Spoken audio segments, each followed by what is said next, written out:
જય જીનેન્દ્ર પ્રેરણા પ્રકાશન ટ્રસ્ટ રજૂ કરે છે શાંત સુધારસ વ્યાખ્યાન માળા વ્યાખ્યાન 29મું 7મી આશ્રવ ભાવના અને 8મી સંવર ભાવના એ બંને ભાવનાનું વિવેચન કરતું સંયુક્ત પ્રવચન પહેલું. પ્રવચનકાર પૂજ્ય મુનિરાજ શ્રી જીનચંદ્ર વિજયજી મહારાજ બંધુ ત્રિપુટી.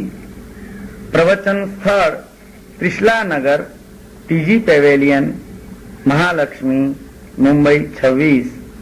પ્રવચન સમય તારીખ 17 ઓગસ્ટ 1987 ને સોમવાર.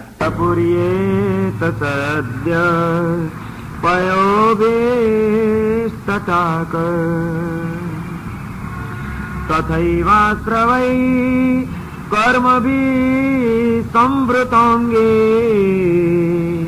ભવેદ્વ્યાકુલશ્ચંચલ પંકિલશ્ચ.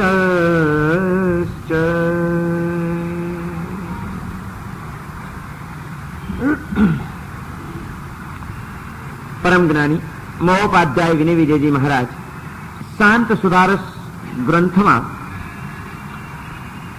આપણા ચિત્તની અશાંતિઓનું કારણ શું છે એ અંગેનું નિદાન કરીને કઈ રીતે આ ચિત્ત શાંતિનો અનુભવ કરી શકે એ માટે તત્વદ્રષ્ટિઓથી હૃદયને ભાવિત કરવાનો એક માર્ગ આપણને બતાડી રહ્યા છે.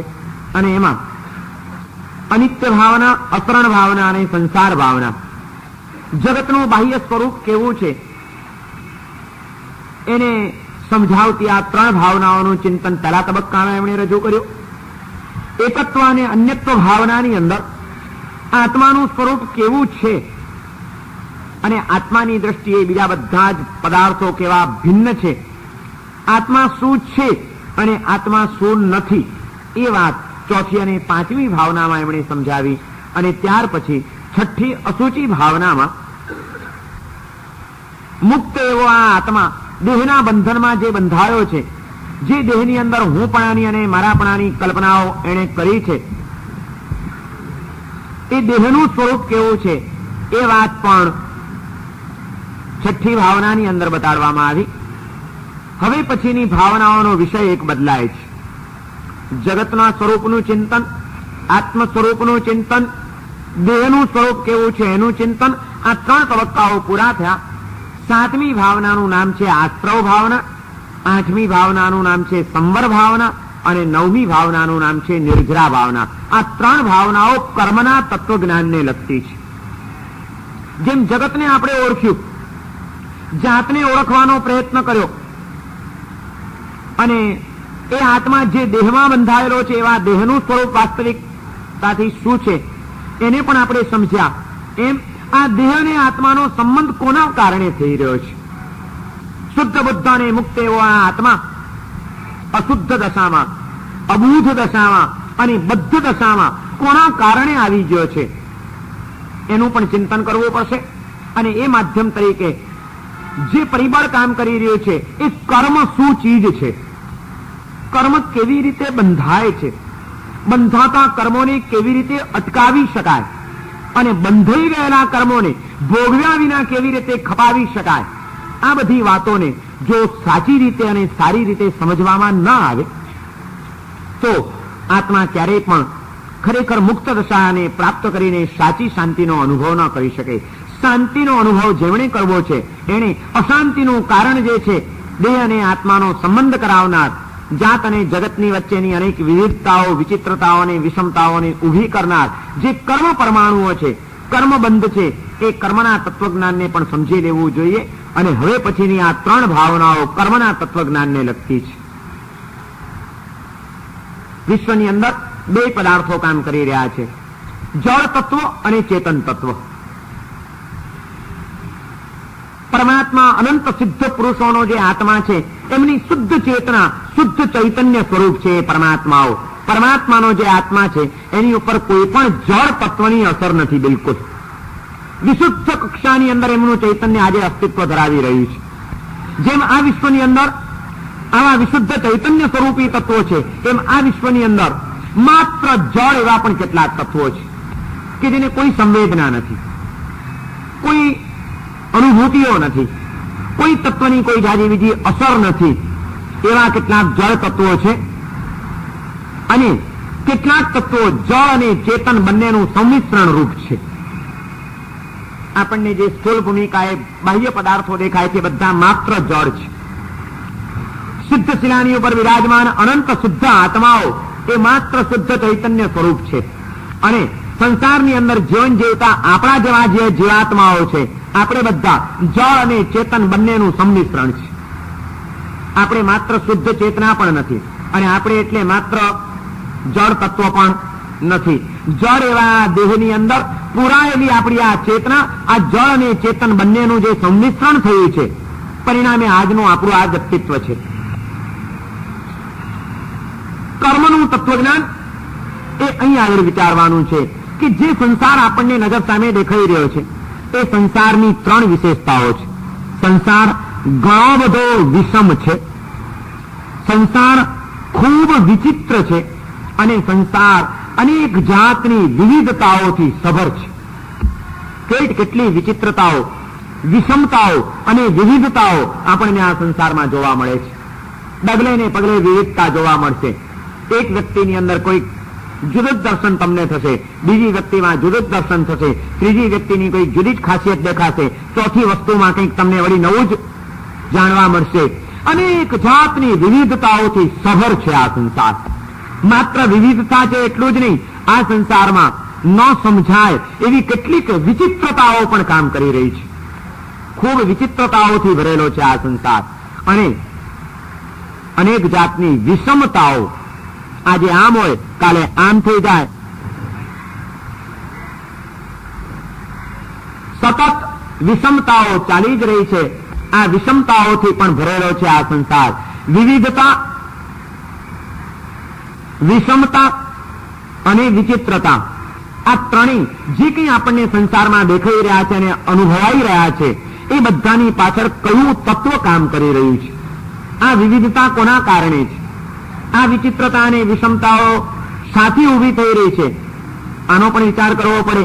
અને એ જે તત્વ છે એને જૈન પરિભાષાની અંદર કર્મ કહેવામાં આવે છે. કર્મના કારણે આ બધી વિચિત્રતાઓ અને વિષમતાઓ ઊભી થયેલી છે. આ કર્મ એટલે શું છે? સંસારની જે કંઈ આ વિવિધતાઓ દેખાય છે એની પાછળ જુદી જુદી દ્રષ્ટિઓ હોય. જૈન દર્શન એની પાછળના ચાલક બળ તરીકે કર્મને આગળ કરી રહ્યું છે. કોઈક સંપ્રદાયની એવી પણ માન્યતા છે કે ભાઈ જે કંઈ આ બધું વિશ્વ ઉભો થયું છે એના સૃષ્ટા જો કોઈ હોય તો તે બ્રહ્માજી છે. બ્રહ્માજી આ સૃષ્ટિની રચના કરી છે અને એ અંગેની આખી એમની વ્યાપક અને બહુ મોટી કલ્પના છે. પરંતુ આજે આપણે એની ચર્ચા નથી કરવી. જૈન દર્શનની જે માન્યતા છે, જૈન દર્શન આ વિશે શું માને છે એની જયારે આપણે વિચારવું હોય ત્યારે એમાં આપણે કર્મને સ્વીકારવું પડે એમ છે કે આ કર્મના કારણે. કર્મ એટલે બીજું કંઈ જ નથી. આ વિશ્વની અંદર વ્યાપક રીતે સર્વત્ર પથરાયેલી એક રજકણો છે, પૂતગલો છે અને પૂતગલની પણ એક જબરજસ્ત શક્તિ છે. આજે તો હવે પૂતગલની શક્તિને સમજાવવાની જરૂર રહી નથી. વૈજ્ઞાનિક તરીકે પણ અણુ અને પરમાણુની કેટલી તાકાતો છે એ આજે હવે પ્રયોગ સિદ્ધ થઈ ચૂકેલું છે. પણ વળગણા નામના કેટલાક પૂતગલો, કર્મ નામની કેટલીક રજકણો આ વિશ્વમાં સર્વત્ર પથરાયેલી પડી છે. જ્યારે એ પૂતગલો આત્માની સાથે સંપર્કમાં આવે છે, આત્માની ઉપર લાગે છે, ત્યારે એની અંદર એક જાતની એવી શક્તિ ઊભી થઈ જાય છે કે જે શક્તિ આ સંસારની અનેક વિવિધતાઓ, વિચિત્રતાઓ અને વિષમતાઓનું સર્જન કર્યા વિના રહેતી નથી. જે કંઈ પણ આ સર્જન થઈ રહ્યું છે એની પાછળ આ કર્મ પૂતગલો કામ કરી રહ્યા છે. આશ્રવ ભાવનાની અંદર એનું ચિંતન કરવાનું છે. આશ્રવ આ એક જૈન પરિભાષાનો શબ્દ છે. આત્માની ઉપર કર્મોને લાગવાના જે કારણો, આત્માનો અને કર્મનો સંબંધ થવાના જે કારણો એને જૈન પરિભાષામાં આશ્રવ કહેવામાં આવે છે. આત્માની અંદર કર્મોને આવવાના માર્ગો. એ કર્મોને આવતા અટકાવવાની જે પ્રક્રિયા, અટકાવવાના જે ઉપાયો, એને જૈન પરિભાષામાં સંવર કહેવામાં આવે છે.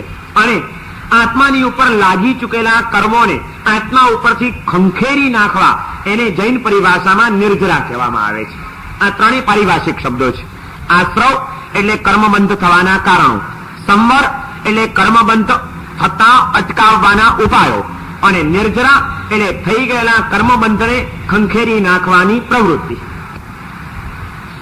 એમાં આશ્રવ એટલે કે કર્મબંધ સાથી થઈ રહ્યો છે. સિદ્ધના આત્માઓને કોઈ કર્મબંધ નથી. આપણા આત્માને પ્રતિપળ કર્મબંધ થઈ રહ્યો છે. તો આ ભેદ કેમ પડ્યો? કોના કારણે છે આવું સાથી થઈ રહ્યું છે? આના કારણો શું? આ અંગેનો વિચાર આ 7મી ભાવનાની અંદર કરવાનો છે. જેને કોઈક મોટું તળાવ હોય અને એ તળાવની અંદર જયારે ધોધમાર બહાર વરસાદ પડતો હોય, મુંબઈની અંદર ધોધમાર વરસાદ પડે તો એ બધું વરસાદનું પાણી ક્યાં જાય? કાંસામાં. જે મુંબઈના મોટા મોટા સરોવરો છે, છાપામાં તરત જ આવશે કે મુંબઈમાં પડેલો ધોધમાર વરસાદ, સરોવરની સપાટી વધી. વરસાદ ક્યાંક પડે છે, પણ એ બધું પાણી વહેતું વહેતું જાય છે ક્યાં? સરોવરની અંદર. અને એ સરોવરની અંદર બહારનું પાણી આવવા માટેના નાળાઓ હોય છે, નીકો હોય છે, જબરજસ્ત જે માર્ગો હોય છે. વરસાદના પાણીને સરોવરની અંદર ઠલવાવા માટેના જે રસ્તાઓ છે, જે નાળાઓ છે, જે નીકો છે, એના દ્વારા પાણી ઠલવાય છે.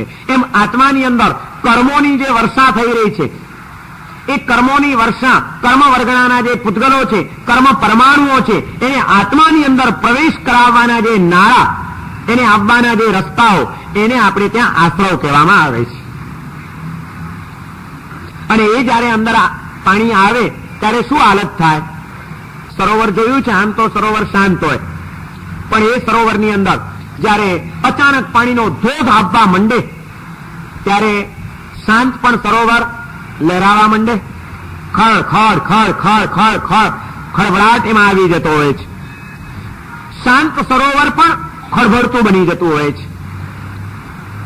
સ્થિર એવું પણ એનું પાણી એ ઉછાળા મારવા માંડે છે, એમાં ચંચળતા આવી જાય છે. અને નિર્મળ એવું પણ પાણી એ તે વખતે કેવું દોડાયેલું બની જાય છે. નવું પાણીનો ભરાવો થાય ત્યારે, જ્યારે પાણીનો ભરાવો થાય છે સરોવરમાં, ત્યારે આ 3 વાતો થાય છે. એમાં વ્યાકુળતા, ખળભળાટ આવે છે, એમાં ચંચળતા આવે છે, અને એમાં ડોળામણ, મલિનતા આવે છે. આત્માની અંદર જયારે કર્મ પરમાણુઓનો પ્રવેશ થાય છે, આત્મા ઉપર જયારે કર્મ પૂતગલો લાગે છે, ત્યારે ચેતનાની અંદર પણ આ 3 પરિણામો આત્માની અંદર પણ આવી જતા હોય છે. હકીકતમાં તો આત્માનું મૂળભૂત સ્વરૂપ છે, શુદ્ધ સ્વરૂપ છે એનું. આત્મા શુદ્ધ સ્વરૂપી છે. આત્મા પૂર્ણ જ્ઞાની છે, જ્ઞાનમય સ્વરૂપ છે એનું. અને આત્મા મુક્ત છે, મુક્ત સ્વરૂપ છે આત્માનું. શુદ્ધ, બુદ્ધ અને મુક્ત એવો આ આત્મા જ્યારે કર્મ પરમાણુઓનો પ્રવેશ થાય છે, આત્માની ઉપર લાગે છે, ત્યારે એનામાં 3 વિચિત્રતાઓ આવે છે. શુદ્ધ એવો આ આત્મા અશુદ્ધ બનવા માંડે છે. બુદ્ધ એવો આ આત્મા અબુધ દશાની અંદર મુકાઈ જાય છે. અને મુક્ત એવો આ આત્મા એ બદ્ધ દશામાં આવી જાય છે, બંધાઈ જાય છે. શુદ્ધ, બુદ્ધ અને મુક્ત એવા આત્માને અશુદ્ધ બનાવનાર, અબુધ બનાવનાર અને બદ્ધ બનાવનાર જો કોઈ તત્વ હોય તો એ કર્મ પરમાણુઓ છે. અને એવા કર્મ પરમાણુઓ જયારે આત્મામાં પ્રવેશ કરે છે, આત્માની ઉપર લાગે છે જયારે પૂતગલો, ત્યારે એનામાં પણ વ્યાકુળતા આવે છે, ચંચળતા આવે છે અને મલિનતા આવે છે.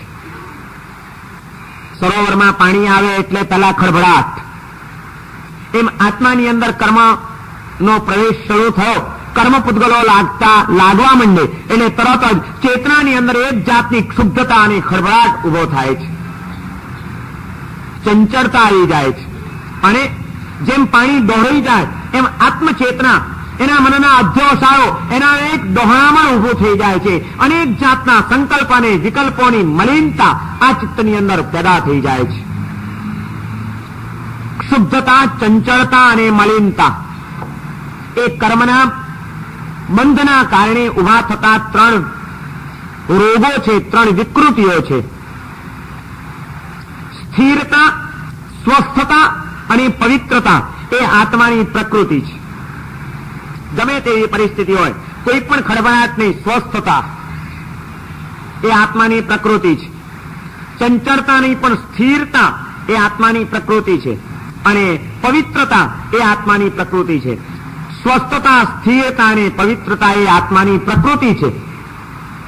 વ્યાકુળતા, ચંચળતા અને મલિનતા એ આત્માની વિકૃતિ છે. કર્મ સંયોગના કારણે બધી વિકૃતિઓ ઉત્પન્ન થાય છે. પ્રકૃતિ જ્યારે કોઈ પર પદાર્થના સંયોગમાં આવે ત્યારે એ પ્રકૃતિ નષ્ટ થતી હોય છે અને વિકૃતિ આવી જતી હોય છે. શીતળ રહેવું એ પાણીની પ્રકૃતિ છે, પણ વિરુદ્ધ ગુણધર્મવાળા એવા અગ્નિના સંયોગમાં જ્યારે પાણી આવે છે ત્યારે એ પાણીની અંદર શીતળતાને બદલે ઉષ્ણતાની વિકૃતિ આવી જાય છે કે નહીં? આવી જાય છે.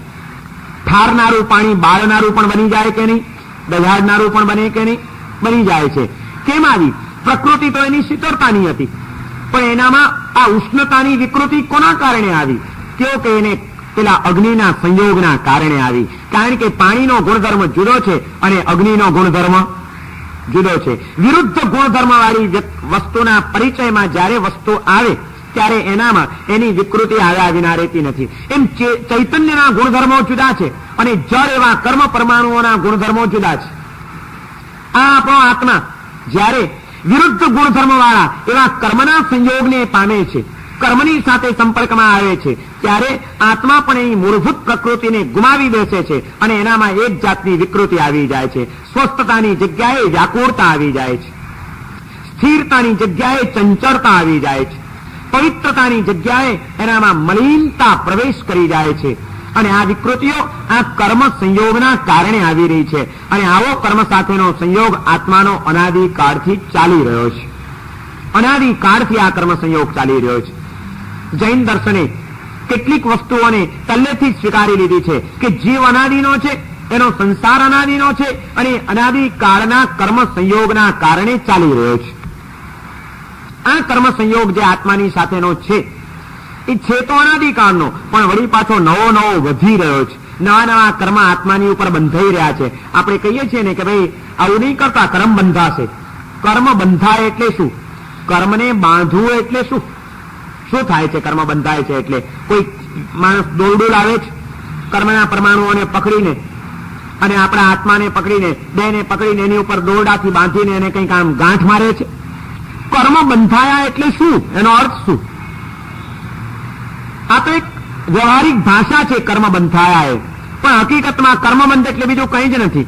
જ્યારે પણ આપણો જીવાત્મા મનથી કંઈ વિચાર કરે છે, વાણીથી કંઈ ઉચ્ચાર કરે છે અને કાયાથી કોઈ આચાર કરે છે, આચાર, વિચાર અને ઉચ્ચાર, મન, વચન અને કાયા એવી કોઈ પણ વૃત્તિ અને પ્રવૃત્તિ જ્યારે આપણો આત્મા કરે છે ત્યારે એ આત્માની અંદર, એ ચૈતન્યની અંદર એક જાતની એવી ચુંબકીય શક્તિ ઉત્પન્ન થાય છે, એક એવી પ્રક્રિયા થાય છે કે જેના કારણે આત્મામાં કોઈક વિચાર કરવાના કારણે, કોઈક વાણીનો ઉપયોગ કરવાના કારણે, કોઈક શરીરથી પ્રવૃત્તિ કરવાના કારણે એ ચૈતન્યની અંદર એક ચુંબકીય શક્તિ ઉત્પન્ન થાય છે.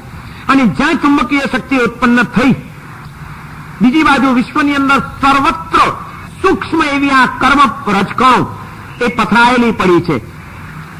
આત્મામાં ચુંબકીય શક્તિ ઉત્પન્ન થવાના કારણે પેલી કર્મ વર્ગણાઓ, એ કર્મ પૂતગલો, એ રજકણો તરત જ ખેંચાય છે, એમાં આકર્ષણ આવે છે અને એ આત્મા કર્મ પૂતગલોને ખેંચે છે. જે આત્માની ઉપર એ કર્મ પૂતગલો જે ચોંટી જાય છે, લાગે છે, બસ આ આત્માની ઉપર કર્મોનું લાગવું એનું નામ છે કર્મબંધ, બીજું કંઈ જ નથી. પરમાણુઓ ફેલાયેલા છે, એ પરમાણુઓ આત્માની ઉપર આવીને ચોંટે છે એટલે આપણે કહીએ છીએ કે કર્મ બંધાયા. લોહ ચુંબક પડ્યું હોય, એની પાસે નજીકમાં જો લોઢું લઈ જાઓ તો લોઢું તરત જ ચુંબક તરફ ખેંચાઈ જાય કે નહીં? ખેંચાઈ જાય. એમ કર્મ પૂતગલો પડેલા છે.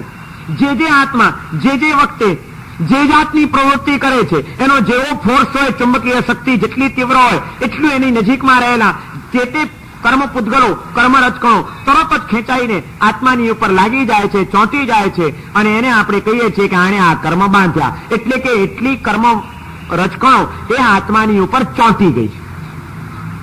અને આ આત્માની ઉપર જયારે એ કર્મ રજકણો ચોંટે છે ત્યારે એનામાં પણ જળ એવા એ કર્મ પૂતગલોમાં એવી એક શક્તિ ઉભી થઈ જાય છે આત્માના સંયોગના કારણે, કે એ પછી અનેક જાતની વિષમતાઓનું સર્જન કરે છે, વિવિધતાઓનું સર્જન કરે છે અને વિચિત્રતાઓનું સર્જન કરે છે.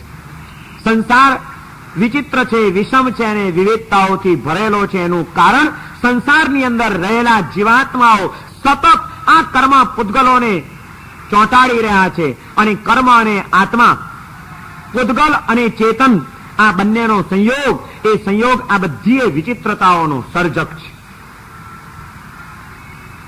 આ કર્મ બંધાય છે એટલે શું થાય છે?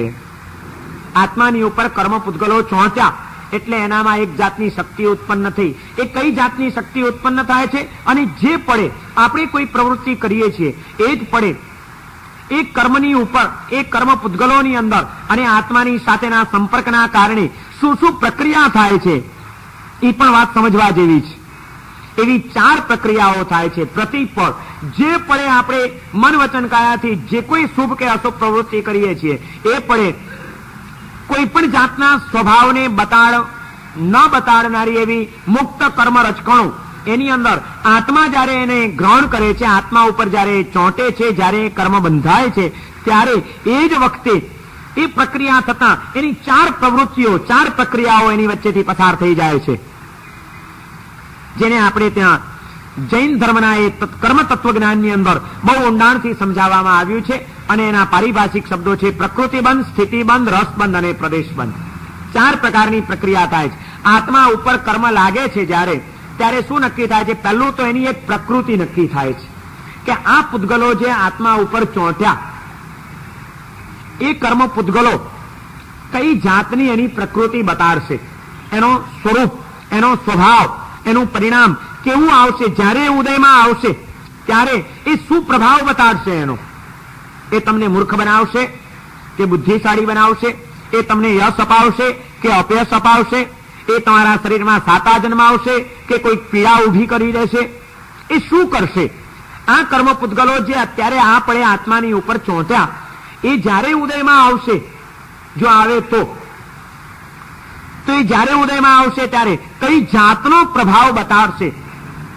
એની જે પ્રકૃતિ, એ પ્રકૃતિનો નિર્ણય કર્મ બંધ કરતી વખતે જ થઈ જતો હોય છે કે આટલા પૂતગલો ઉદયમાં આવશે ત્યારે આ જાતનો સાતા, અસાતા, સુખ, દુઃખ, યશ, અપયશ, નીચતા, ઉચ્ચતા, બુદ્ધિમત્તા, મૂર્ખતા, કઈ જાતનું એનું પ્રત્યકરણ થશે એ એનું નક્કી થઈ જાય છે.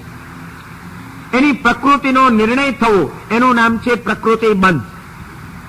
જેમ એની પ્રકૃતિ નક્કી થાય છે એમ એની સાથે જ આજે અત્યારે આ પડે મારા કે તમારા આત્માએ જે કર્મ પૂતગલોને ચોંટાડ્યા, આત્માની ઉપર ચોંટ્યા, એ કઈ જાત, કેટલો વખત સુધી આત્મા ઉપર ચોંટેલા રહેશે એની સ્થિતિનો પણ નિર્ણય થઈ જાય છે, એની કાળનો નિર્ણય થઈ જાય છે કે આ 2 વર્ષ કે 5 વર્ષ કે 25 વર્ષ કે 2 ભવ કે 5 ભવ કે 7 ભવ કે કેટલો કાળ સુધી આ કર્મ પૂતગલો આત્માની ઉપર ચોંટેલા રહેશે એનો સામાન્યથી કાળ નિર્ણય પણ કર્મ બંધ વખતે જ થઈ જતો હોય છે.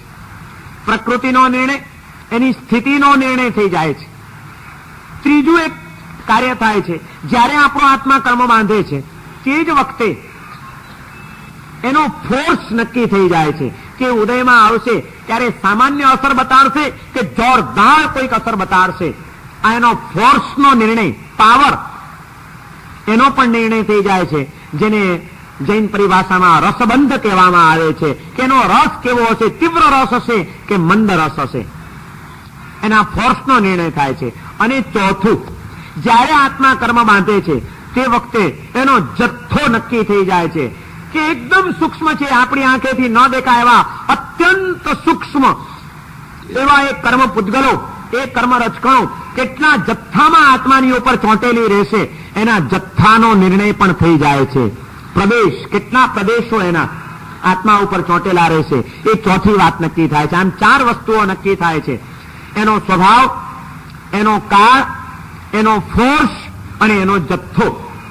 આ ચાર વાતોને કર્મ તત્વજ્ઞાનની અંદર પ્રકૃતિબંધ, સ્થિતિબંધ, રસબંધ અને પ્રદેશબંધ કહેવામાં આવે છે. એક દાખલાથી હવે તમને સમજાવું. માની લો કે તમે તમારા ઘરની અંદર લાડવા બનાવવા માટે બેઠા છો. તો જ્યારે તમે ઘરમાં લાડવા બનાવો છો, એ લાડવો બનાવતી વખતે જ લાડવાની પ્રકૃતિ નક્કી થાય છે કે આ લાડવો શું કામ કરશે. શિયાળામાં મેથીનો લાડવો બનાવતા હો તો આ મેથીનો લાડવો શું અસર ઊભી કરશે એનો પ્રકૃતિ નક્કી થાય કે નહીં, કે ભાઈ એ વાહ મટાડશે. ચૂરમાનો લાડુ નક્કી બનાવતા હો તો એની પ્રકૃતિ કે ભાઈ ચૂરમાનો લાડુ શક્તિ આપશે, એમાં પ્રોટીન્સ ઘણા છે. સૂંઠની લાડુડી બનાવતા હો તો એ શરદી મટાડશે, ગેસ દૂર કરશે. તમે જ્યારે કોઈ પણ પ્રકારનો લાડવો બનાવો છો તે વખતે લાડવાની પ્રકૃતિ નક્કી થઈ જાય છે બનાવતી વખતે જ, કે એના માટે જુદું કંઈ કરવું નથી પડતું. જ્યાં તમે લાડવો બનાવો એટલે કઈ જાતનો લાડવો છે એની પ્રકૃતિનો નિર્ણય તે જ વખતે થઈ જાય છે કે આ કોઈક લાડવો વામ મટાડશે, કોઈક શરદી મટાડશે, કોઈક શક્તિ ઊભી કરી દેશે, એની પ્રકૃતિનો નિર્ણય. પછી લાડવા બનાવો છો ત્યારે સામાન્યથી દરેક વસ્તુની સ્થિરતાનો કાળ હોય છે કે આ 15 દાડા કે મહિનો ટકશે, એ પછી લાડવા બગડી જશે, એમાં ફૂગ વળશે, એ વાસ મારશે, એ ફેંકી દેવા પડશે. કેટલો સમય સુધી વ્યવસ્થિત આ રહેશે એના કાળનો પણ નિર્ણય થતો હોય છે. પછી એનો રસ પણ નક્કી થાય છે. બનાવો છો ત્યારે જ એ તમારી બનાવટની જે પ્રક્રિયા છે એ જ વખતે એક વસ્તુ આ નિર્ણય થઈ જતી હોય છે કે કઈ જાતનો રસ બતાડશે. મેથી જો થોડી નાખી હોય તો સહેજ કડવો લાગે, ભારોભાર મેથી નાખી હોય તો એકદમ કડવો લાગશે જ્યારે ખાઈશું ત્યારે. ખાંડ ઓછી નાખી હોય તો બહુ ઓછી મીઠાશ આવશે, ફીકો લાગશે. બહુ ખાંડ નંખાઈ ગઈ હશે તો એકદમ મોં ભાંગી નાખે એવો ગળ્યો થઈ જશે. એનો રસ પણ નક્કી થઈ જાય છે જ્યારે બનાવો છો પ્રક્રિયા ત્યારે જ. અને એનો પ્રદેશ, એનો જથ્થો તમે લાડવા બનાવો છો ત્યારે જ. ભાઈ નાની લાડુડી બનશે, સૂંઠની લાડુડી બનાવો તો આવડી બને, ચૂરમાના લાડુ બનાવો તો આવડા થાય. એનું પ્રમાણ એ પણ નક્કી થઈ જાય છે. લાડવા બનાવવાની ક્રિયા એક જ છે, પણ એ લાડવા બનાવતી વખતે આ બધું પણ ભેગું જ થઈ જાય છે કે નહીં, એની પ્રકૃતિ, એની સ્થિતિ, એનો રસ અને એનો જથ્થો, પ્રમાણ. એમ આત્મા જ્યારે મન, વચન કે કાયાથી કોઈ પ્રવૃત્તિ કરે છે ત્યારે આત્માની અંદર જે એક ચુંબકીય શક્તિ ઉત્પન્ન થાય છે, એ ચુંબકીય શક્તિ દ્વારા આત્મા જ્યારે કર્મ પરમાણુઓને ખેંચે છે, આત્માની ઉપર એ જે કર્મ રચકણો ચોંટે છે, જે કર્મ બંધ થાય છે, એ જ વખતે એની પ્રકૃતિ એ આત્મા ઉપર કેટલો સમય સુધી રહેશે, એની સ્થિતિ, એ કેવો ફોર્સ બતાડશે, એનો રસ અને એ કેટલા પ્રમાણમાં પરમાણુઓ ચોંટ્યા, એનો જથ્થો, આ ચારેય વસ્તુઓ તે જ વખતે નક્કી થઈ જાય છે. આમ પ્રકૃતિબંધ, સ્થિતિબંધ, રસબંધ અને પ્રદેશબંધ, આ 4 પ્રકારની પ્રક્રિયા કર્મબંધ વખતે થઈ જતી હોય છે. જે કઈ વિવિધતા, વિચિત્રતા અને વિષમતાઓ ઊભી થાય છે એ બધાનું મૂળ આ કર્મ છે. પણ એક એમાં સમજવા જેવી વાત એક જ છે કે હમણાં આપણે એમ કીધું કે ભાઈ એની પ્રકૃતિ નક્કી થઈ જાય છે કે આમ જ થશે, એની સ્થિતિ નક્કી થઈ જાય છે કે આટલો ટાઈમ સુધી આત્મા ઉપર રહેશે જ, એનો ફોર્સ નક્કી થઈ જાય છે કે આ જાતનો પ્રભાવ બતાડશે.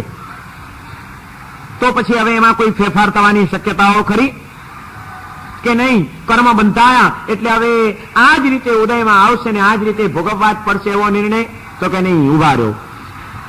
ત્યાં આગળ પાછો ફરક છે. જેમ આ 4 વસ્તુઓ નક્કી થાય છે એમ બીજી પણ 4 જાતની પ્રક્રિયા થતી હોય છે. અને એ 4 જાતની પ્રક્રિયાઓમાં ઘણી બધી પાછી ફેરફારની શક્યતાઓ રહેલી છે. બંધાઈ ગયેલા બધા જ કર્મો એ આટલો ટાઈમ સુધી ટકશે જ, આવો જ સ્વભાવ બતાડશે જ, આટલો જ ફોર્સ એનો આવશે જ. આ બધું સામાન્યથી નિર્ણય થાય, પણ જે નિર્ણય થયો હોય એમાં ફેરફાર થવાની પણ શક્યતાઓ રહેલી છે. જો તમને પછી પ્રોસેસ કરતા આવડે, જો વળી પાછા તમારામાં કોઈ ચેન્જીસ આવે તો આ બધામાં ધર્મૂળથી ફેરફારો થઈ જાય એવી પણ શક્યતા છે. અને એટલા માટે જૈન દર્શને એમ કીધું કે બાંધેલા બધા જ કર્મો અવશ્ય ભોગવવા જ પડે એવો નિયમ નહીં. કર્મ બંધાયા પછી એ ઉદયમાં જે આવે છે એની વચ્ચેનો થોડોક શાંતિનો કાળ હોય છે એનો, કે જે અવસરે આત્મા ઉપર કર્મ ચૂપચાપ પડ્યા રહેતા હોય છે, કોઈ પણ જાતનો પ્રભાવ બતાવ્યા વિના. મેં ગઈકાલે સમજાવ્યું હતું કે ટાઈમ બોમ્બ તૈયાર થાય છે એટલે કર્મ બંધ થયો.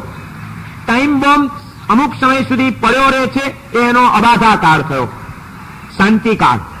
અને ટાઈમ બોમ્બ ફૂટે તો ભયંકર વિસ્ફોટ કરે અને એને જો ફૂસ કરી દેવામાં આવે તો એ કોઈ જાતનો પ્રભાવ ન બતાડે. એમ આત્માએ બાંધેલું કર્મ ઉદયમાં આવે તો ચોક્કસ એની પ્રકૃતિ, સ્થિતિ, રસ વગેરે બધાનો આપણને અનુભવ કરાવે, પણ એને ફૂસ પણ કરી શકાય છે.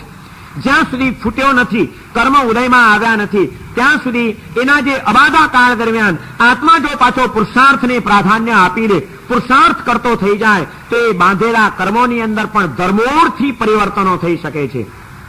શુભ કર્મ અશુભમાં પરાવર્તન પામી શકે છે, ટૂંકા ગાળામાં ખપી જાય એવું બની શકે છે, અને ટૂંકા ગાળાનું કર્મ લાંબો સમય સુધી તમને ઉદયમાં આવે એવું પણ બની શકે છે. ખપી જાય એવું બની શકે છે, અને ટૂંકા ગાળાનું કર્મ લાંબો સમય સુધી તમને ઉદયમાં આવે એવું પણ બની શકે છે. તીવ્ર રસ વાળું કર્મ સામાન્ય ફળ આપીને ચાલ્યું જાય એવું પણ બને, અને સામાન્ય ફળ આપનારું કર્મ એ હવે પછી જોરદાર ઉદયમાં આવે ત્યારે ફળ આપનારું બની જાય એવું પણ બને. લાડવા તૈયાર થયા પછી પણ એમાં ફેરફારની શક્યતાઓ છે. વળી પાછું જો તમે એને ઉથલ પાથલ કરો તો, એમાં કંઈક ભેળસેળ કરો તો, અને એ બધી પ્રક્રિયાઓ પણ આત્માની ઉપર થાય છે. અને એવી કેટલી જાતની પ્રક્રિયાઓ થાય છે એ તો હું આવતીકાલે તમને સમજાવવાનો છું. જેમ પ્રકૃતિબંધ, સ્થિતિબંધ, રસબંધ અને પ્રદેશબંધ, આ ચાર વસ્તુઓ કર્મ બંધાતી વખતે થાય છે. એ કર્મ બંધાયા પછી એની ઉપર જે ચાર પ્રકારની પ્રક્રિયાઓ થાય છે, ચાર રીતે કર્મ બંધાય છે. સ્પૃષ્ટ, બદ્ધ, નિધત્ત અને નિકાચિત એના પારિભાષિક શબ્દો છે. એ શું ચાર પ્રક્રિયાઓ છે, કેવી રીતે કર્મ બંધાઈ શકે છે, એ અંગેનું વિશ્લેષણ આવતીકાલે કરવું છે. આજે તો મારે તમને એ વાત સમજાવી છે કે આપણા જીવનમાં જે કઈ વિવિધતાઓ જોવા મળે છે, વિષમતાઓ જોવા મળે છે, વિચિત્રતાઓ જોવા મળે છે, એ બધાનું કારણ આત્મા ઉપર લાગેલી આ કર્મ રજકણો છે. એ ચુંબકીય શક્તિ આત્માએ જે ઊભી કરી અને કર્મની સાથેનો એનો જે સંબંધ થયો, એ બે તત્વોના સંમિશ્રણના કારણે આ બધી જ બહારની સંસારની અનેક પ્રવૃત્તિઓ અને વિષમતાઓનું સર્જન થઈ રહ્યું છે. અને એવો કર્મ જ્યારે આત્માની ઉપર આવે છે કર્મ પૂતગલો, ત્યારે આત્મામાં વ્યાકુળતા, ચંચળતા અને મલિનતા ઉભી થયા વિના રહેતી નથી. જેમ તળાવમાં પાણી આવે ત્યારે ખળભળાટ, શુદ્ધતા, ચંચળતા અને ડોળામણ આવી જાય છે, એમ આત્માની અંદર જ્યારે કર્મ પ્રવેશ કરે છે ત્યારે પણ આત્માની અંદર આ જાતની વિકૃતિઓ આવે છે. પણ એ કર્મ બંધાયા પછી જીવ જો જાગ્રત બને અને વળી પાછું કંઈક પ્રક્રિયા બીજી ચલાવે તો એમાં ગજબના પરિવર્તનોને અવકાશ છે. અબાધા કાળ એ આપણા માટે મોટામાં મોટો આશાવાદ છે. જીવ ભાન ભૂલો બનીને ન કરવાના કામો કરીને કોઈ કદાચ કર્મ બાંધી દે એટલા માત્રથી ગભરાવાની જરૂર નથી. બાંધેલા બધા જ કર્મો જો તરત ઉદયમાં આવતા હોય તો બહુ મુસીબત ઉભી થઈ જાય.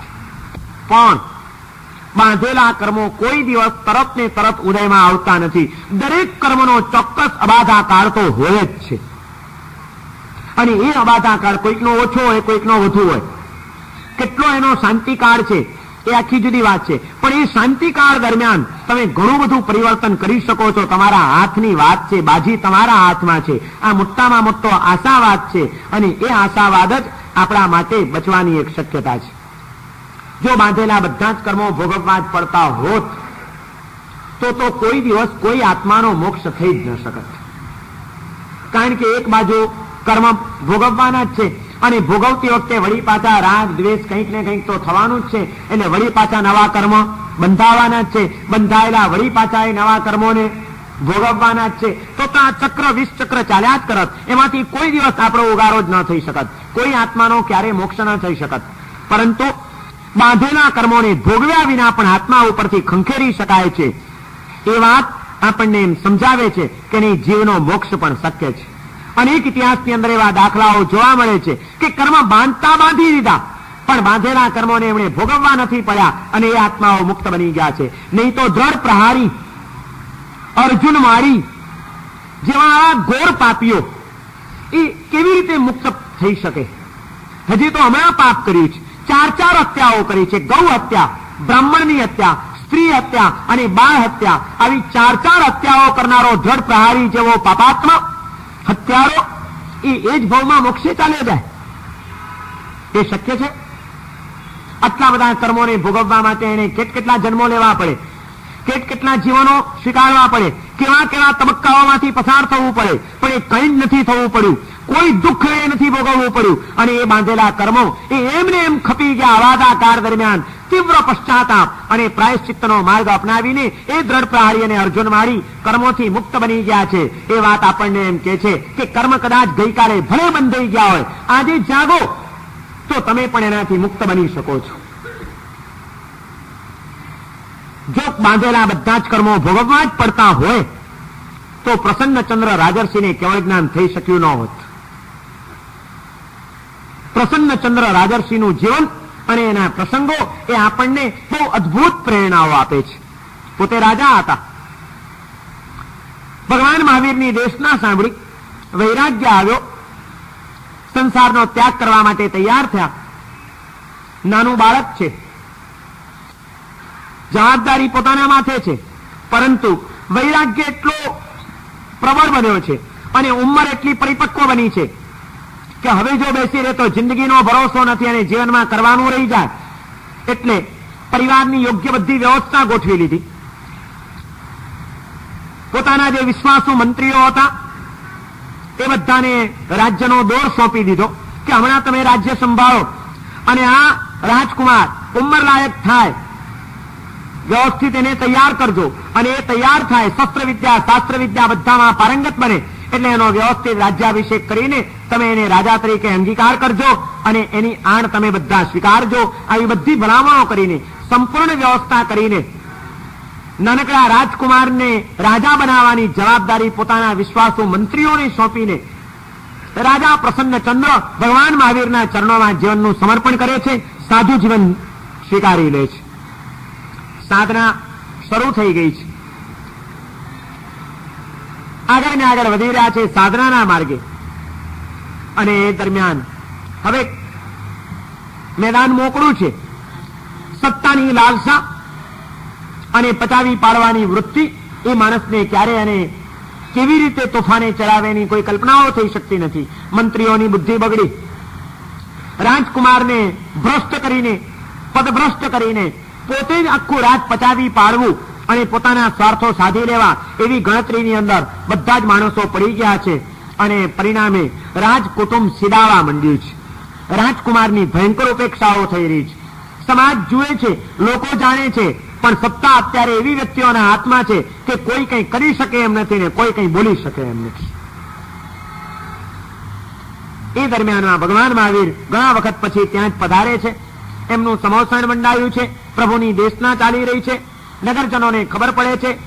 મગધ સમ્રાટ શ્રેણિક અને અનેક નગરજનો પ્રભુના દર્શન કરવા માટે અને પ્રભુની દેશના સાંભળવા માટે નીકળ્યા છે. તે વખતે કેટલાક માણસો જે ચાલ્યા જાય છે,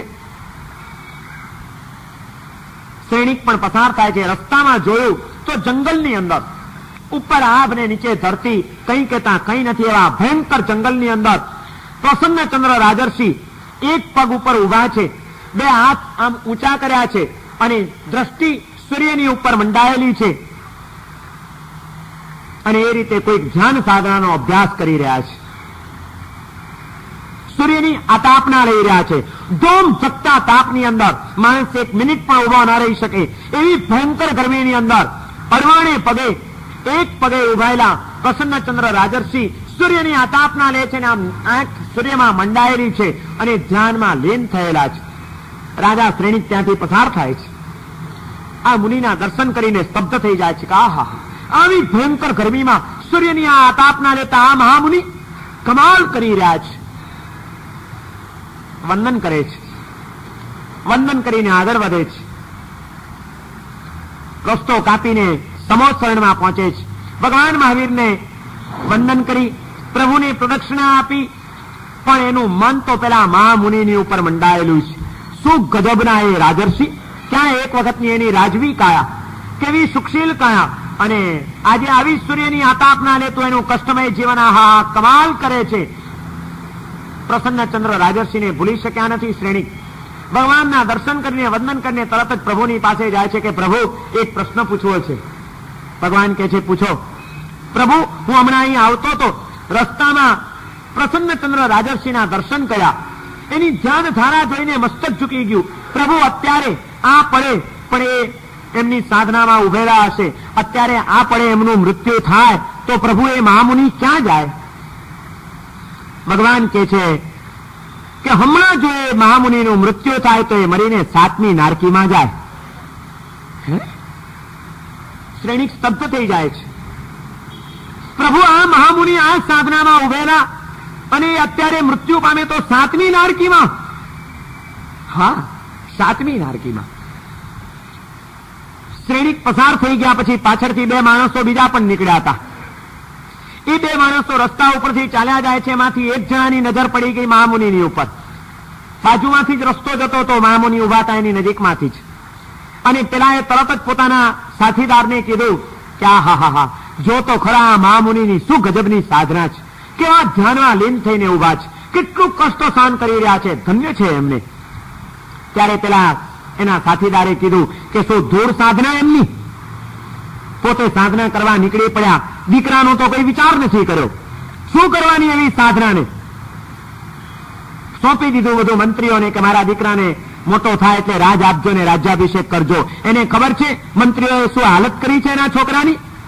રાજ તો એને મળવાનું નથી, એની સંપત્તિ એને કેટલી મળશે એ સવાલ છે. બધું પેલા લોકો પચાવીને બેઠા છે અને દીકરાની તો હાલત ખરાબ કરી નાખી છે. આ લોકોની બુદ્ધિ બગડી છે અને આ તો સાધુ થઈને નીકળી પડ્યો, એને શું છે? આમ પેલાએ કીધું.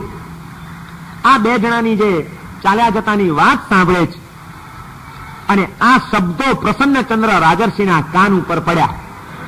2ની વાત મહામુનિએ પણ સાંભળી અને આ વાત સાંભળતાની સાથે ચમકી ગયા પ્રસન્નચંદ્ર. ધ્યાનની જગ્યાએ રહ્યું અને એ વિચારમાં પડી ગયા કે હે આ શું કહે છે?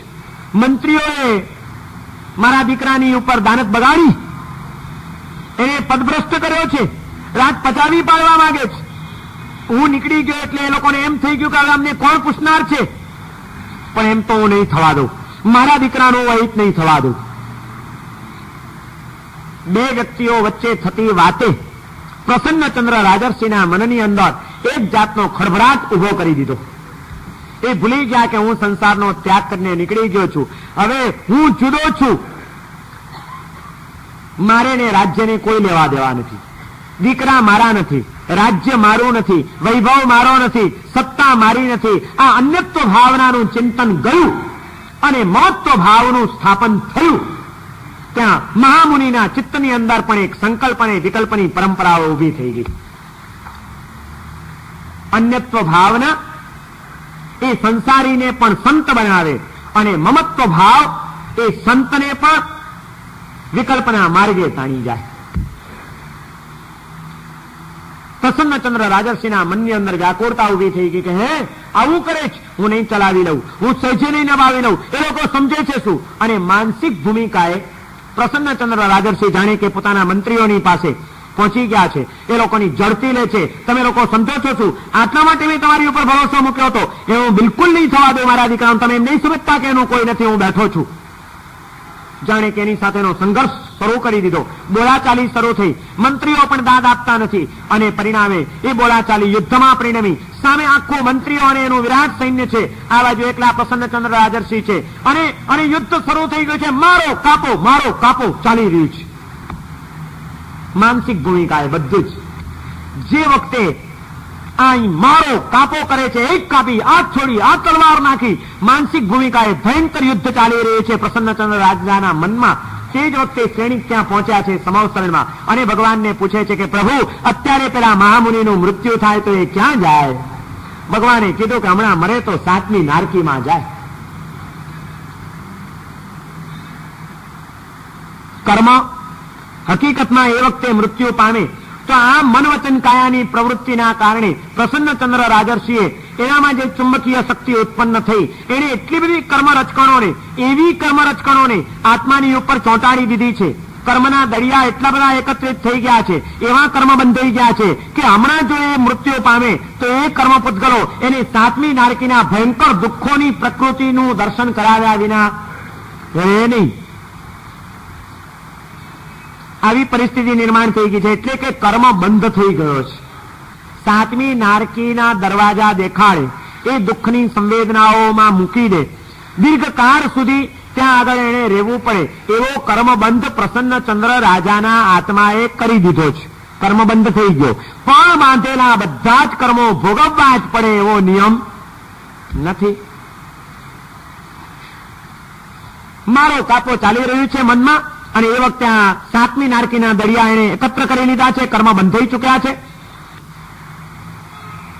માનસિક ભૂમિકા યુદ્ધ ચાલે છે. આમ ચાલતા ચાલતા ચાલતા જાણે કે બધા શસ્ત્રો ખૂટી ગયા છે. સામેથી મારો જોરદાર આવી રહ્યો છે, સામે ઘણા બધા છે, આ બાજુ પોતે એકલા છે અને એમાં ક્યાંય પહોંચી શકતા નથી. હવે કોઈ શસ્ત્ર રહ્યું નથી, હવે શું કરવું? સામેથી એક તીર આવે છે, એ તીરને પાછું ઠેલવું છે, એને મારી હટાવવું છે, એને તોડી નાખવું છે, પણ પાસે કંઈ નથી. શું કરવું? કેવી રીતે બચવું? કોઈ ઉપાય નથી દેખાતો. ત્યાં તે વખતે પ્રસન્નચંદ્ર રાજર્ષિના મનમાં વિચાર આવે છે કે હવે મારી પાસે શસ્ત્ર નથી, કંઈ નથી, મારો મુગટ લઈને ફેંકું તો આ તીર અટકી જશે.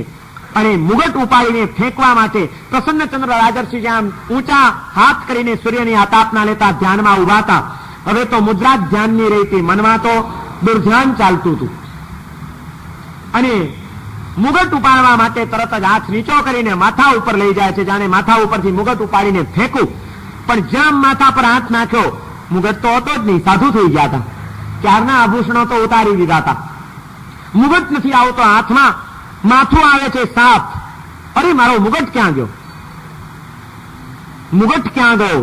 એ વિચાર આવતાની સાથે તરત જ ખ્યાલ આવ્યો કે ઓહો, મુગટ ક્યાંથી હોય? હું તો સાધુ થઈ ગયો છું. મેં તો બધાનો ત્યાગ કર્યો, રાજ્યનો ત્યાગ કર્યો, સ્વજનોનો ત્યાગ કર્યો, પુત્ર પરિવારનો ત્યાગ કર્યો, મમત્વ ભાવનો ત્યાગ કર્યો, બધું છોડીને પ્રભુના ચરણે મેં મારા જીવનનું સમર્પણ કર્યું. હવે મારું કંઈ નથી, મુગટ ક્યાંથી હોય?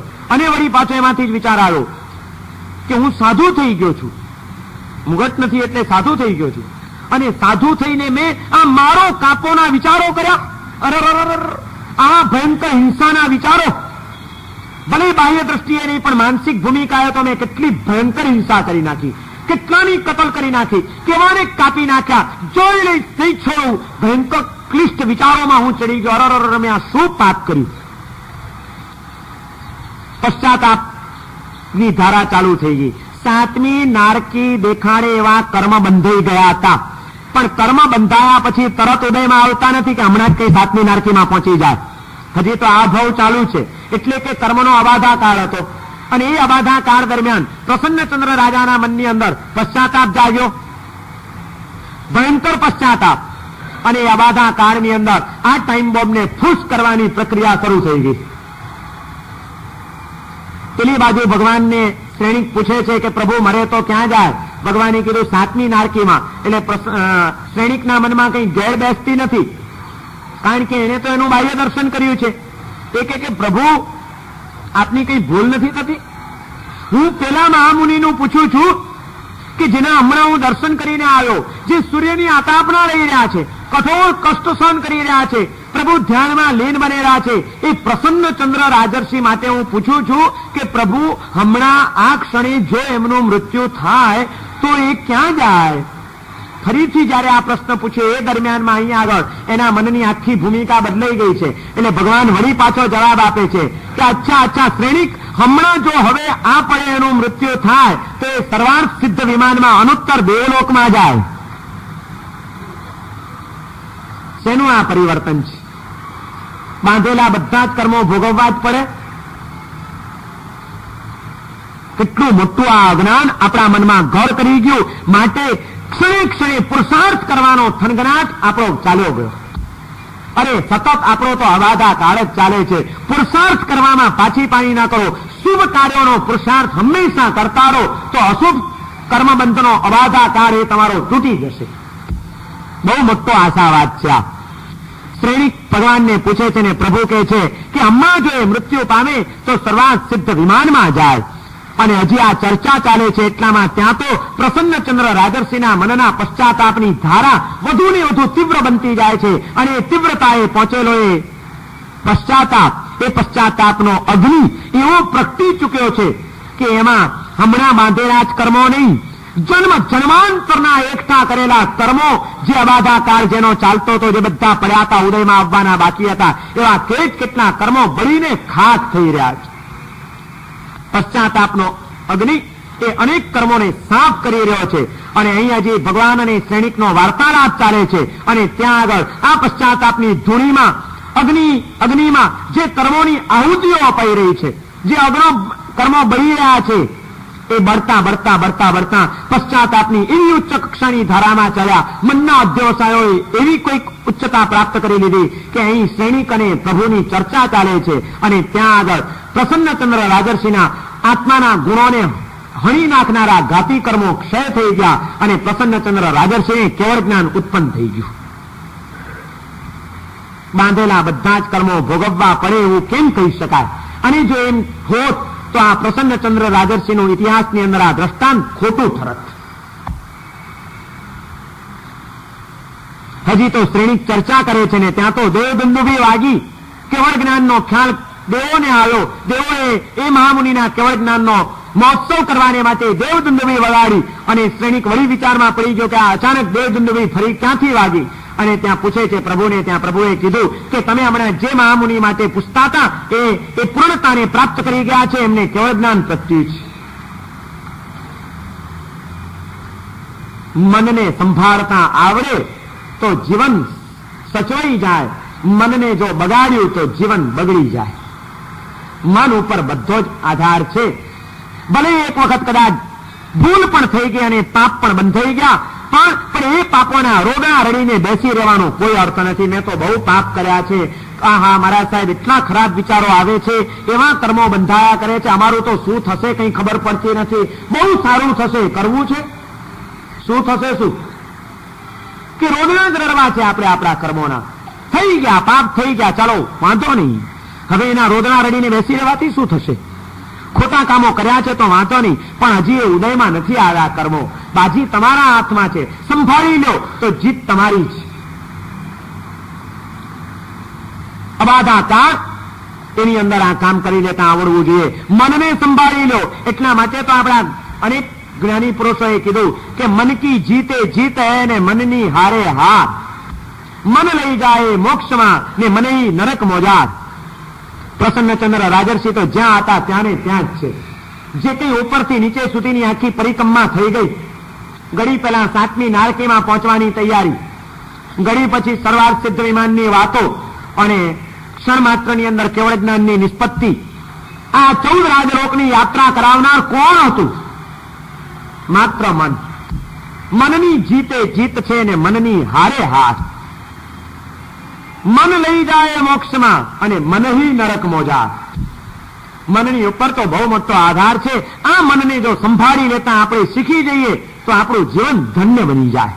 મનને સંભાળતા શીખી જાઓ. આશ્રવ ભાવના એક જ વાત કરે છે કે કર્મ ગમે એટલા ખતરનાક હોય, કર્મ ગમે એટલા બળવાન હોય, કર્મની ઝંઝાળ ગમે એટલી પથરાયેલી હોય, એની ચિંતા કરવાની જરૂર નથી. પ્રકૃતિબંધ, સ્થિતિબંધ, રસબંધ અને પ્રદેશબંધ. જ્યારે પ્રસન્નચંદ્ર રાજર્ષિએ 7મી નારકીના કર્મ બાંધ્યા હશે ત્યારે એની પ્રકૃતિ, સ્થિતિ, રસ અને પ્રદેશ ચારે વસ્તુઓ નક્કી થઈ હશે કે નહીં? થઈ જશે ને. છતાં એ ચારેમાં પરિવર્તન પણ થઈ ગયું કે નહીં? સાવ એનાથી મુક્ત પણ બની ગયા કે નહીં? બની ગયા.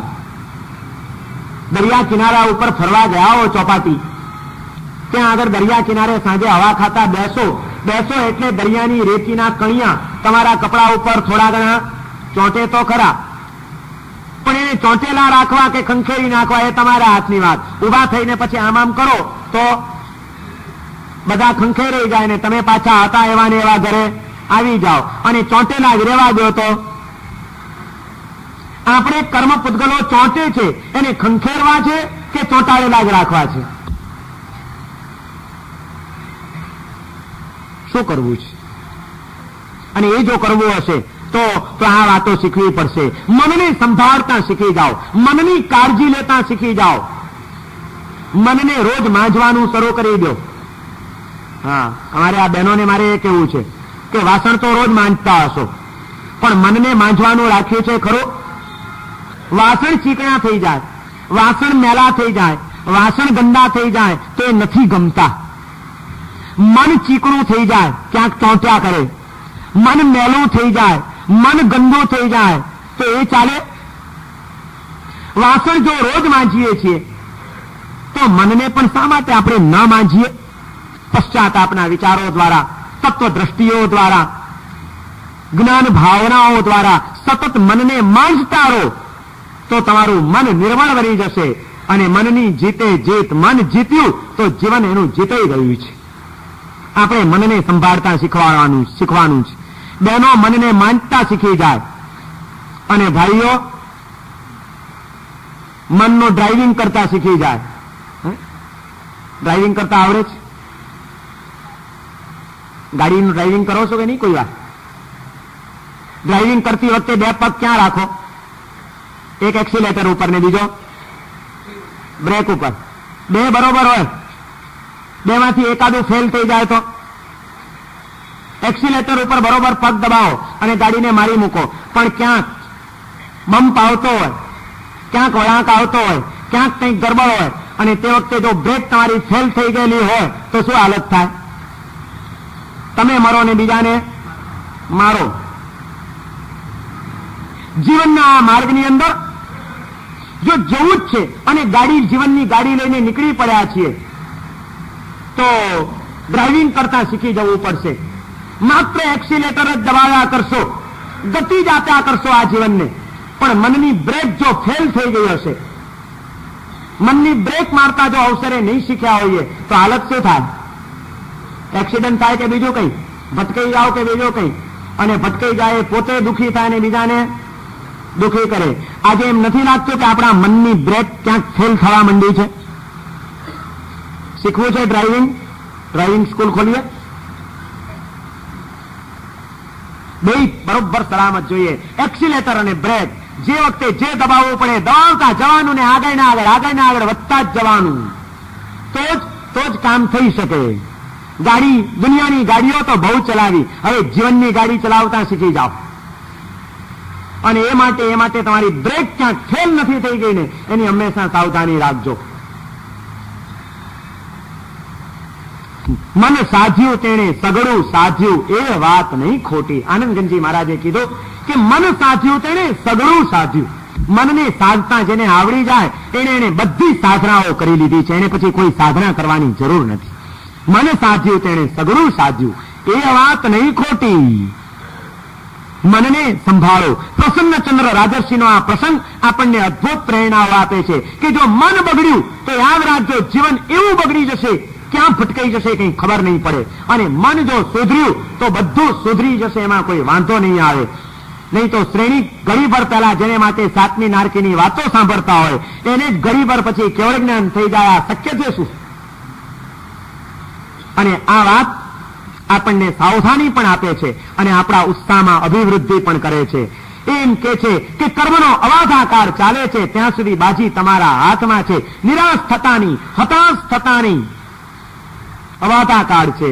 બંધાયેલા કર્મો ભોગવવા જ પડે એવો નિયમ નથી. એમાં ઘણા બધા પરિવર્તનો થઈ શકે છે. જો અર્જુન માળીનું કલ્યાણ થઈ શકતું હોય, જો દળ પ્રહારી ઉન્નતિના માર્ગે આગળ વધી શકતો હોય અને પ્રસન્નચંદ્ર રાજર્ષિ સાતમી નારકીમાંથી સિદ્ધશિલા ઉપર જો પહોંચી શકતા હોય માત્ર ગણતરીની પળોમાં, તો આપણે કેમ ન પહોંચી શકીએ? બધી જ શક્યતાઓ છે અને એ શક્યતાઓનો વિચાર આ સાતમી ભાવનામાં કરવાનો છે કે આ મારા જીવનની અંદર જે વિચિત્રતાઓ, વિષમતાઓ અને વિવિધતાઓ ચાલી રહી છે એ કોના કારણે છે? આ કર્મ પૂતગલોના કારણે છે. મારો આત્મા ચુંબકીય શક્તિ ઉત્પન્ન કરીને મનવચન કાયાની કોઈ પણ વૃત્તિ પ્રવૃત્તિ દ્વારા આ કર્મ પૂતગલોને આત્મા ઉપર ચોંટાડે છે. કર્મ બંધાય છે એટલે કે એની પ્રકૃતિ, સ્થિતિ, રસ અને પ્રદેશ આ 4 કાર્યો નક્કી થઈ જાય છે અને એ પછી આ બધી ગળમથલો ઉભી થાય છે. પણ બંધાઈ ગયેલા કર્મોનો અબાધાકાર, ટાઈમ બોમ્બનો શાંતિકાળ જે ચાલતો હોય છે એ દરમિયાનમાં જો મને સાવધાની કેળવતા આવડી જાય તો શક્યતા પણ છે કે બાંધેલા બધા જ કર્મો ભોગવવા જ પડે એવો નિયમ નથી. એ શું 4 પ્રક્રિયાઓ થાય છે? જેમ પ્રકૃતિ, સ્થિતિ, રસ અને પ્રદેશ આ 4 વાતો થાય છે, એમ કર્મ જયારે બંધાય છે ત્યારે કેવી રીતે બંધાય છે? આ બંધ થવાની પદ્ધતિઓ પણ 4 પ્રકારની છે. જેમ એના પ્રકાર 4 છે એમ એની પદ્ધતિઓ 4 છે. 4 રીતે કર્મ બંધાય. એકનું એક કર્મ તમે પણ બાંધો ને હું પણ બાંધું. એક સરખી જ પ્રવૃત્તિઓ, એક જ પ્રવૃત્તિ તમે કરો છો ને હું કરું છું. એના દ્વારા એક જ પ્રકારનું કર્મ તમે બાંધો છો ને હું બાંધું છું. છતાં આપણા બંનેના કર્મોમાં ઘણો બધો ફરક હોય એવું પણ બની શકે. કારણ કે બાંધવાની રીત પાછી જો જુદી જુદી હોય તો પરિણામ પાછું જુદું જુદું આવે. એવી 4 રીતો છે જેને જૈન પરિભાષામાં સ્પૃષ્ટ, બદ્ધ, નિધત્ત અને નિકાચિત આ 4 શબ્દો આપવામાં આવ્યા છે. આ 4 રીતો કઈ છે? કઈ કઈ રીતે આ કર્મ બંધાય છે? એ બંધાય ત્યારે એનામાં કેવું કેવું તારતમ્ય આવે છે, કેવો કેવો ફરક ઉભો થાય છે, અને એ કર્મ જે બંધાયા એ 4 માંથી પણ પાછા 3 પ્રકારના કર્મોમાં કેવી કેવી રીતે પરિવર્તનો શક્ય છે. માત્ર એક જ જે નિકાચિત કર્મ હોય છે એ નિકાચિત કર્મની અંદર કોઈ પરિવર્તન નથી થઈ શકતું. એનું પણ કારણ શું છે? આ બધી વાતો અને એની સાથે વિનય વિજયજી મહારાજ અહીં આગળ આપણને જે સમજાવે છે કે વ્યાકુળતા, ચંચળતા અને મલિનતા આ 3 આત્માની અંદર વિકૃતિઓ ઉભી થઈ ગઈ છે. એને બદલે સ્વસ્થતા, સ્થિરતા અને પવિત્રતા આત્માની જે મૂળભૂત પ્રકૃતિ છે એ મૂળભૂત પ્રકૃતિને પ્રાપ્ત કરવા માટે આપણે શું કરવું જોઈએ, કેવી રીતે સંવર ભાવનાનો સહારો લેવો જોઈએ, અને એ માટે તત્વચિંતનની શું શું હજી પણ દિશાઓ ખુલવાની છે એ બધી વિચારણા આવતીકાલે આપણે કરીશું. આજનું પ્રવચન અહીં આગળ પૂર્ણ થાય છે. સર્વમંગલ માંગલ્યં સર્વકલ્યાણકારં